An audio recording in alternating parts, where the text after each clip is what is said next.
All right, Tony. All right, this is the Dragon M1A1 AIM. So this is the new edition with the DS rubber tracks. This kit's going to the 3rd Infantry Division Museum in Fort Stewart, Georgia, in probably another month.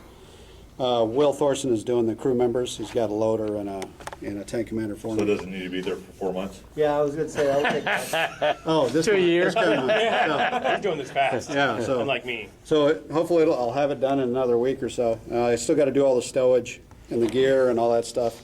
The biggest thing for me was just relearning to do weathering and those things. And Will Thorson's kind of showing me and prodding me to do it a certain way, which has turned out a lot better than what I thought. So it's a great kit.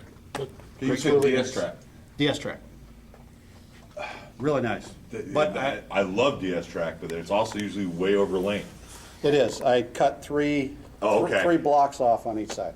It's always been that way. That's what I was wondering. I'm trying to figure out, you can't make the sprocket adjustable, so was the front either adjustable at all? No. Or no? No, you Yeah, have to cut see? the track. Well, of course, that's better than being short. Yeah. Well, exactly. I fully I'd rather agree. have long. I didn't sorry. count the track blocks, but from changing track blocks on real M1s, we had 88 blocks on each side, and I didn't do a count on each side if it was actually accurate. But so I had to cut 3 off on each side. Darn it. Disappointed. Yeah, it's a great kit. It's And the difference between first place and third. Yeah, there you go.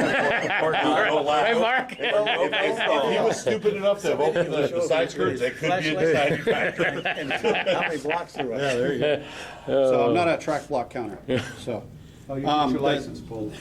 the one thing I learned is. Not glued on? So the tank that I had to make it represent was 2-4, Alpha 2-4, Sergeant First Class Olson, and he has his he's got a road wheel, which most tank crews they mount him up here, but he had a rucksack dust cover over it, and then he had some stuff stuffed inside, and I had never. I was thinking, how am I going to do this? So I was thinking, do I use the putty, and all these different ideas. So I said, well, I'll do the Walmart bag method. So I took a spare road wheel, and then I stuffed it full of a little bit of clay, give it a little bit of shape. And then I took some Walmart bags and then draped it over it and then wrapped it in super glue and let it sit for a day. And then I put another coat of super glue and another coat, and it kind of made it a little bit more sturdy. And then I just cut off the bottom and then sand it down a little bit to make it flat. And then it has a texture of You a. use Kleenex and then you get the texture. Yeah, I could do that too. I just didn't want to have that weird rough look.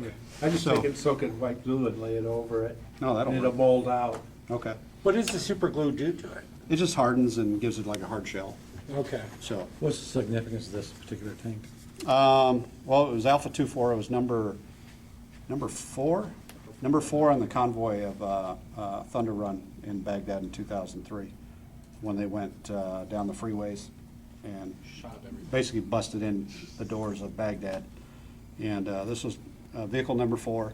And if you ever read the book Thunder Run, it tells you all about this tanker. It tells you all about the vehicles and that entire convoy and the things that they went through. So it's kind of a tribute to them. So to me, I take it a little bit more seriously than just building a model. So great kit, but fun to build. Also, Good. Will? Nice job.